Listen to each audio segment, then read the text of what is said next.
Welcome to the Blue Security Podcast, a weekly podcast for information security defenders, where we bring you discussions on best practices, tools, and implementation for enterprise security. Now, here are your hosts for today's show, Andy Jha and Adam Brewer. Welcome to this week's episode of the Blue Security Podcast. I'm Andy, your host. I'm Adam, your co-host. We have two stories for this week. The first one, we're going to talk about Tycoon 2FA, and they're back now, along with an attack vector that we talked about last week, which is device code flow, and they're using it for phishing. So we'll get into that as our first topic, and then we'll follow up with an Exchange 0 day that kind of dropped just a few days, 48 hours after Patch Tuesday was released. And so we'll talk about that and how you can protect your organizations from the 0 day. And I learned about a new feature. Well, it's actually not even new, but so if you stick around to the exchange story, there's actually a feature that I learned about as I was researching this that I didn't know existed, something that is called the Exchange Emergency Mitigation Service. So we'll talk about that. But before we get started, let's go with our disclaimer, since we're going to be talking about Microsoft this week. Andy and I both work for Microsoft in our field security sales. We do the show outside of work. We're recording this on Sunday, May 17th at about 7:20 p.m. So definitely not during work hours. And we self-fund the show. It's literally a labor of love. We pay for the hosting, the recording platform, the domain, and everything in between ourselves. So the opinions you're about to hear expressed are those of Adam Brewer and Andy Jha, and do not necessarily reflect those of Microsoft Corporation. And with that, Andy, on with the show. All right. So if you did catch last week's episode, we broke down device code flow phishing for the first time. Well, not really for the first time, but we went into a detail. Probably it's been a few years since we really talked about it. But what it is, in a nutshell, is when authentication happens on a device that doesn't have an input method like a keyboard or something like that. And so you have to flow that authentication from another device. Think like when you sign into Netflix or any type of streaming app, YouTube, from your phone that then authenticates to like an Apple TV or a Roku or something like that. You scan a QR code. And so that OAuth authentication standard is called device code flow. And so now that particular attack vector is being used in a campaign with Tycoon 2. So if you haven't heard of who these guys are, they're one of the most widespread phishing as a service platforms to emerge, and they were developed by the threat actor Microsoft tracks as Storm 1747. By mid-2020, it had accounted for roughly 62% of all phishing attempts that Microsoft blocked, with campaigns that reached over 500,000 organizations per month worldwide. So it's a criminal SaaS operation with kits that start as little as $120 for 10 days of access. And that lowers the technical barrier enough that criminals with very limited technical expertise can run a sophisticated impersonation campaign. Microsoft and Europol actually led a major takedown in March of 2026, where they seized 330 active domains. But unfortunately, despite all of the work that Microsoft and Europol did, Tycoon 2FA was able to rebuild brand new infrastructure and then quickly return to normal activity levels. Now, here's where it kind of ties into what we talked about last week. In late April of 2026, this year, eCentre Threat Response Unit analyzed a new campaign combining Tycoon 2FA's known infrastructure with OAuth device authorization grant flow abuse to compromise Microsoft 365 accounts. The attack begins with a phishing email, and so it usually is disguised as something like a vendor invoice reminder, and then it contains a Trustify click tracking link. Now, I looked into Trustify, and it's a reputable service that is used all the time. And from the threat response unit, they were unsure why Trustify or how they even started getting used here, but once the victim clicks on the link, they're redirected through a Cloudflare domain and then landing on a malicious payload. But instead of a fake login page, the campaign uses real Microsoft login process at Microsoft.com/device login. So they're using that device code flow in their phishing. So victims are shown a Microsoft 365 voicemail notification, and then they're instructed to copy a user code and put that into the real Microsoft page. And since they're on genuine Microsoft infrastructure, MFA is then triggered if you have it enabled, which you should. And it looks completely normal, and the victim thinks everything is fine. But what they don't realize is, like, by approving that prompt, they're actually granting OAuth access tokens to the attacker controlled device running in the background.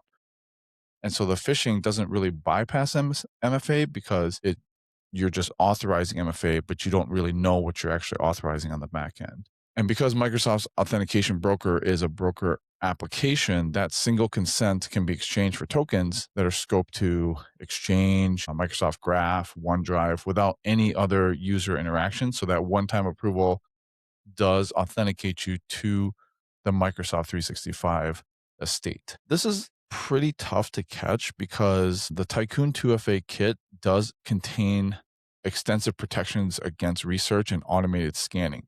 So it can detect Selenium, Puppeteer, Playwright, Burp Suite, and then they can also block security vendors, VPNs, sandbox, and AI crawlers. Its block list contains currently 230 vendor names, and it's constantly updated. So if it thinks that it's getting analyzed or scanned by a legitimate tool, it actually just redirects it to a legitimate Microsoft page and just kind of cuts ties and walks away. So, I saw this and immediately I was like, this is another instance. We literally just talked about this last week. And, this is not a coincidence. This is a trending attack vector. And, the warning flags should be up for you. And if you don't have mitigations in place, you should start looking at them and implementing them as soon as possible. So, as part of our normal podcast, we like to give you actions. 3 things. Number 1, we talked about this last week. Go and scope conditional access policies to block device code flow. Obviously, you might have some specific use cases. Scope them down into very narrow allows for specific people, specific users, specific devices. Also, while you're there, you can also do a consent policy review. So by default, in many tenants, users can approve low-risk OAuth permissions on their own, which means that, like, a convincing phishing prompt like this can get a user to hand over access without an admin even knowing about it. So you have a few options here. When you go in and check for OAuth app consent, you could require an admin approval for all third-party app consents. You could also restrict self-service consent to only verified publishers. And you can also enable the admin consent workflow so that requests don't just fall silently. They are routed to an admin queue for review. To be clear, this is different than blocking device code flow. It doesn't necessarily stop this attack, but it does protect across a broader category that we're kind of talking about here, the OAuth phishing, which includes consent phishing campaigns that don't use device code flow. But if you're already there in the Enter Admin portal, you might as well double check and make sure that you have this one. And then finally, user awareness, right? So everything is about training as well. So make sure that you train your users that they don't personally initiate a log. If they didn't personally initiate a login, like they were actually going to something, then they should never really approve anything if they just get a pop-up. The tell is when device code phishing is always the same. Someone else started the authentication flow, not you. So if you didn't go to the app and log in, or you yourself wanted to log into Netflix or whatever, you didn't start that, then it's probably some sort of malicious content. Yeah. So make sure those are our takeaways. Adam, any thoughts on this particular attack and story? It is amazing that device code flow is back again, and the advice remains the same. You nailed it perfectly, Andy. This is one I would strongly recommend. You do not need to chase your tail on this. You have permission from Adam and Andy to run a scream test on this. Disable it and wait for screaming. You won't hear any because there are almost no legitimate use cases for this. Don't email me. There may be some. I get it. But for the most part, this is such a large risk and the security benefit is so great from disabling it. I strongly recommend you utilize screen testing to validate the scenarios in which you need to unblock this. Just wait for screaming, but just block it org wide. Do not try to run around and figure out who's using this in legitimate scenarios because there are almost none. This just needs to be turned off. The second one with the OAuth consent, also, so first one, by the way, we talked last week. If you didn't listen last week, real simple, Microsoft does recommend you disable device code flows in enterprise scenarios. That's a consumer-facing scenario thing. It's useful to sign into my Xbox. It's not really useful to sign into my Enter ID account. So, second one, the OAuth consent flow. Also, a coming and growing attack vector, and also one that Microsoft recommends today should be restricted compared to the default setting. And again, you've heard us probably talk about the Secure Future Initiative many times on this show. It's this multi-year engineering sprint. And one of the goals of that, there are 3 goals: secure by default, secure by design, and secure operations. You can complain the default isn't secure today. And defaults take a long time to change. I will acknowledge that. It doesn't mean it's not coming. I would imagine maybe already modern Enter ID tenants do not ship with this enabled for all users by default. But if you stood up your M365 environment a long time ago, it may still be set that way. So go restrict this, lock it down, limit it to admins, and that admin approval flow is probably the right choice at this point. User awareness. So here's the thing. Andy, you were going through and you were like, I've got 3 things for you. And immediately my mind at this point, I have a huge bias towards phish-resistant MFA. It's my answer to everything. You bring it up, I say phish-resistant MFA. But you could say, but Adam, this could still happen with phish-resistant MFA. And you are absolutely correct. A user could be tricked just as easily into inputting this device code flow, then inserting their YubiKey, touching it, going through that process and authenticating, and then the attacker still hasn't gained the same level of access. That is 1,000% true. However, what you're missing is the same benefit we've seen from moving users to passwordless technologies.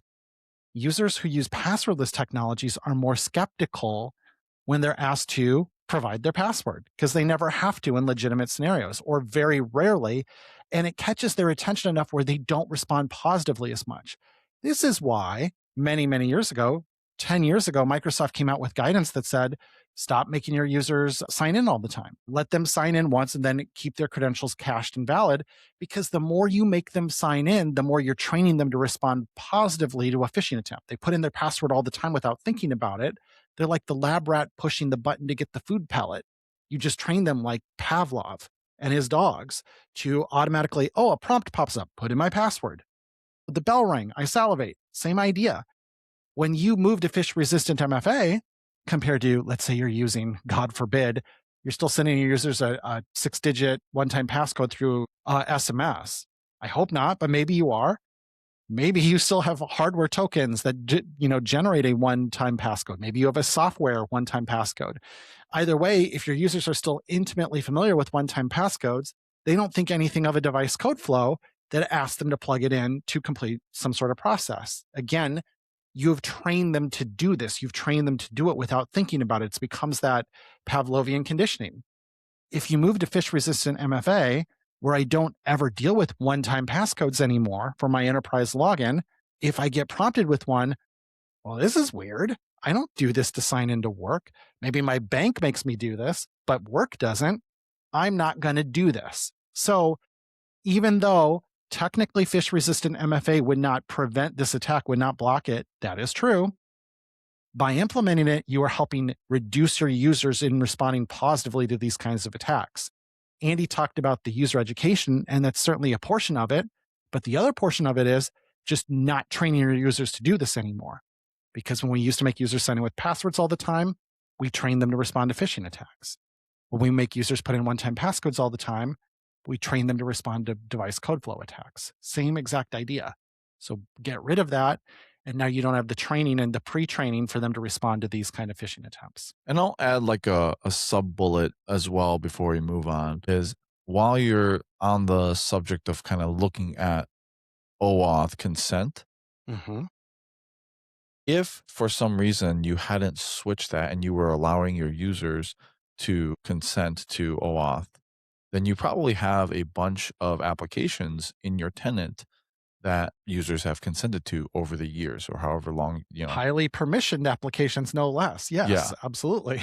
So one thing you can look at is when you go to Entra, the admin portal, there's a tab on the left-hand side that says enterprise applications. And all of those enterprise applications are either one, OAuth consent, or two, federated with Entra. And so you can go through and you can look at them, and it's pretty easy to see which ones are, not all of them, but you can probably deduce, like based on your knowledge of what applications your enterprise uses, which ones are probably not part of your enterprise. Like if you're a OneDrive shop and you see Dropbox there, or you're Box shop and you see something else, right? Google Drive. Or like, for example, I worked at Trek Bikes a long time ago. And of course, Garmin was a big, people were using GPS on their bikes to track their rides. And some people OAuth consented to Garmin using their corporate email, and that showed up. So you'll be able to see that. You'll be able to see the permissions that it's granted.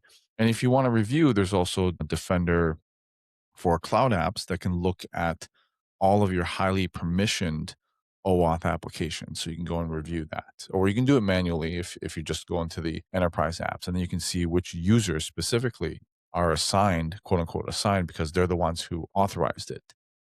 And you'll see apps with just like one or two users. If you have an organization of thousands of people and only one or two people are using it, it's probably not an app that's used org-wide. So I had to do this exercise way back in the day before we had a nice tool in Defender for Cloud Apps that would give us all of the highly permissioned applications. But now you can go and check there if you have licenses for that, and then also just kind of go through manually if you need to. Great call out on the Defender for Cloud Apps. One thing I like about it is it provides a lot of additional context on the prevalence of the application. So it may be highly permissioned, but it is a well-known common application that many orgs use.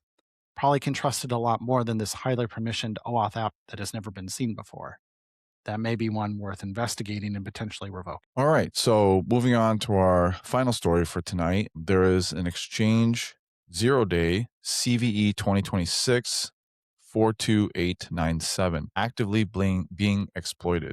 So this one's a little time sensitive. If your organization is running on-premise Exchange today, you need to act on this. There is a tool specifically built for moments like this, which we'll talk about. So first off, the high-level overview is that Microsoft disclosed a high-severity Exchange server vulnerability that is being actively exploited in the wild. The attack vector is cross-site scripting through OA, or Outlook on the web.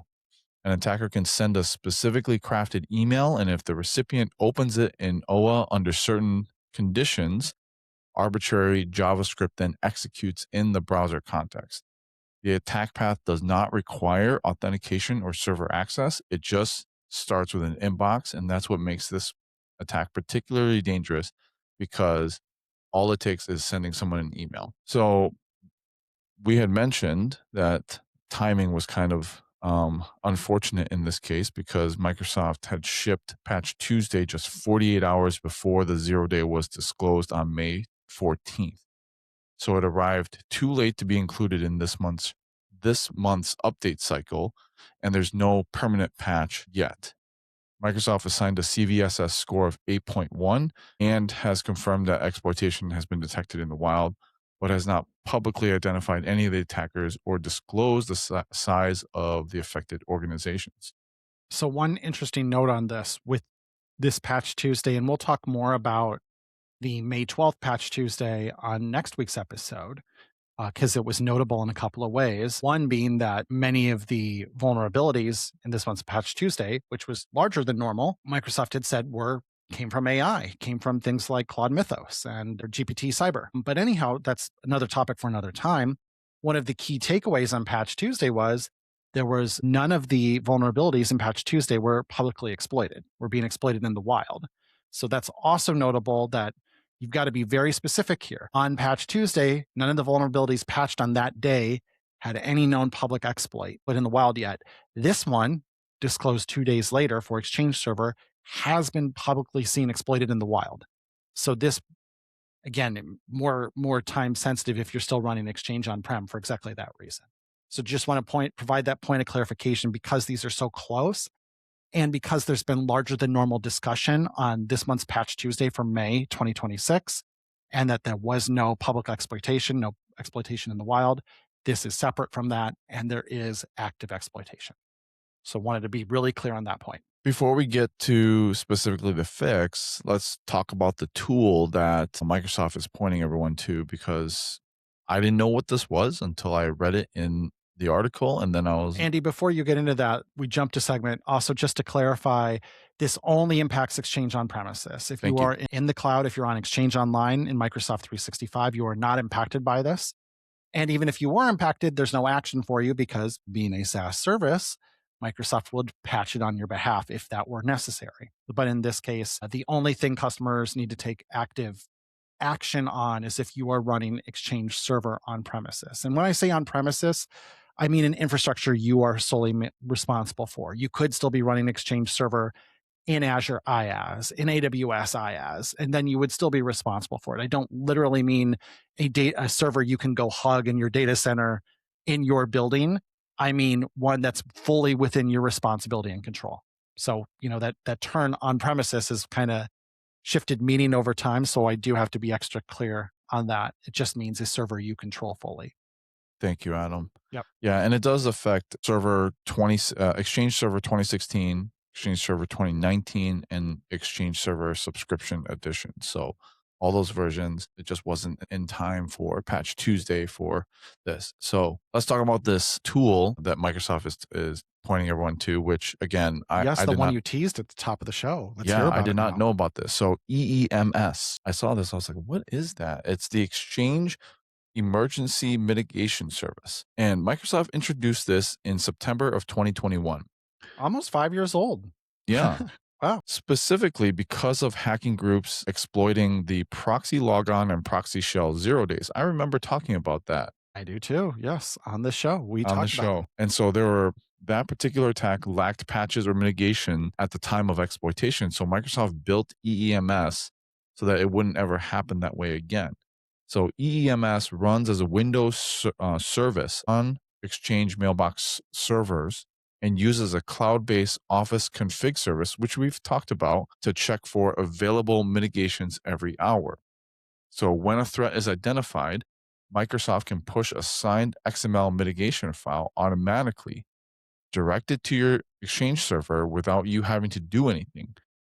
It's not a replacement for security updates, but it is the closest way to close the door while a patch is being developed. It was introduced with Exchange Server 2019 Cumulative Update 11 and Exchange Server 2016 Cumulative Update 22. So if you're on anything older than September 2021 CUs, you don't have it, and you'll need to mitigate this manually. The good news with EEMS is that it's enabled by default. However, default doesn't mean that it hasn't been turned off. So you need to go and check and make sure that it is enabled for your organization completely. So from Exchange PowerShell, you would run the get-organization config pipe select mitigations enabled, and it should return a value of true. And then you can confirm that your server can actually reach the mitigation endpoints. And there's a PowerShell test-mitigation service connectivity-PS1, and the successful result will read the mitigation service endpoint is accessible from this computer. If it fails, then you have a connectivity problem that you have to resolve. And then you can confirm that the mitigation for this specific CVE has been applied. So customers with EEMS enabled can verify that the mitigation for CVE 2026-42897, which is this one, has been applied by checking the applied mitigations list. So you can run the Exchange Health Checker script at aka.ms/Exchange Health Checker, which generates an HTML report with a dedicated EEMS section showing exactly what has been applied. Now, if EEMS is disabled or you're in an air-gapped environment, you can apply the mitigations manually by downloading Exchange on-premise mitigation tool, OMET, and run it from an elevated Exchange management shell targeting all servers with that specific CVE identifier. One heads up on side effect is once the mitigation has been applied, The OA print calendar may not work and inline images may not display correctly in OA, which, I just read that and I was like, both are pretty minor. So you can use Outlook Desktop as a workaround until the permanent patch is in place. CISA did also add this to their known exploited vulnerabilities catalog on May 15th and has set a remediation deadline of May 29th for all federal civilian executive branch agencies. If the federal government is treating this as a 2-week deadline, then your organization should really be moving faster than that because, we know the federal government moves pretty slow. So bottom line here is check your EMS status today, verify that mitigation is applied, and then watch for Microsoft's permanent patch. So when it drops, you should treat this as an emergency patch and do it right away. Yeah, great discussion here. I think a good heads up. Hopefully, I hate to say this about something we talked about on the show, but hopefully this doesn't apply to a lot of you. I would love to hear most of you are in Exchange Online today and have no action to take. However, I understand some organizations still have regulatory requirements or other needs that are driving them to maintain Exchange Server.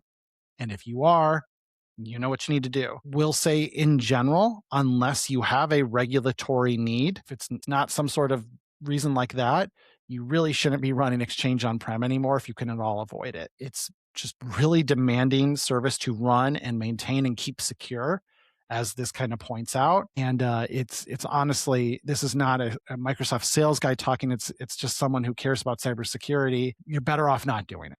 In all honesty, let Microsoft handle it for you and then go reclaim that saved time to go deliver something with more value.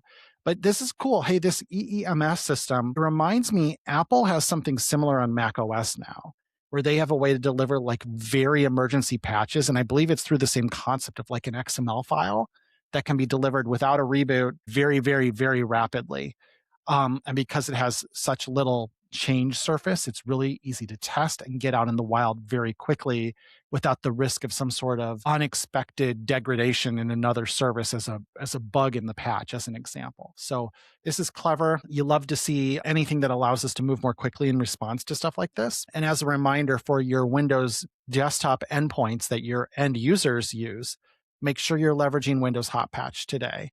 Windows Hot Patch enables you to avoid reboots 8 of 12 months out of the year. I mean, you would only reboot on the January, the April, the July, and the October patch Tuesdays. And then the rest of them, you just install the patches and no reboot required, which obviously allows you to move a lot more quickly as well. So anyway, we can just move faster. This is always a good reminder on how do we close the loop and gain nimbleness in our patch response, because I think we're going to have more of this for a while. We discussed this on previous shows with some of the AI vulnerability detections that are coming online, and expect a bit of a tidal wave of very high severity vulnerabilities coming.